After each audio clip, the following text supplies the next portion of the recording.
राम राम सा। आज हम सुनेंगे दशा माता की कथा। यह कथा राजा नल और रानी दमयंती के जीवन पर आधारित है। दशा माता व्रत कथा। राजा नल और रानी दमयंती। प्राचीन काल में राजा नल और रानी दमयंती बहुत ही सुख शांति से राज्य करते थे। उनके राज्य में प्रजा बहुत सुखी थी। एक दिन एक ब्राह्मणी राजमहल आई और रानी दमयंती को दशा माता का डोरा 10 गांठों वाला सूत दिखाया।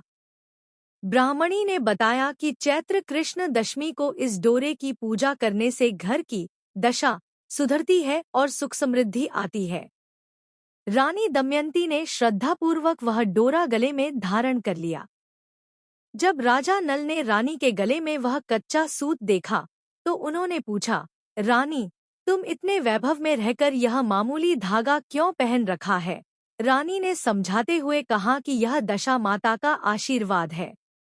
लेकिन राजा ने क्रोध में आकर वह डोरा गले से खींचकर तोड़ दिया और आग में डाल दिया।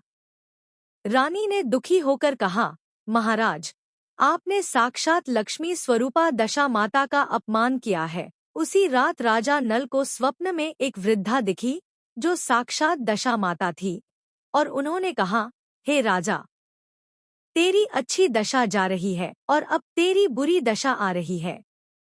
देखते ही देखते राजा का राजपाट छिन गया।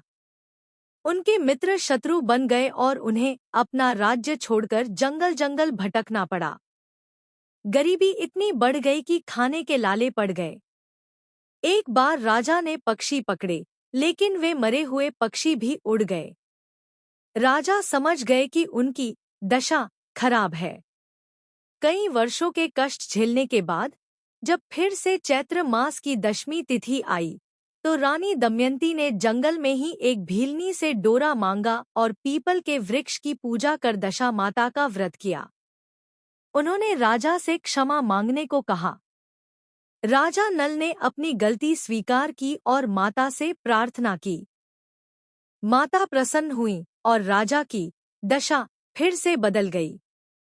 राजा को उनका खोया हुआ राज्य वापस मिल गया, वैभव लौट आया और वे फिर से सुखपूर्वक रहने लगे। सीख।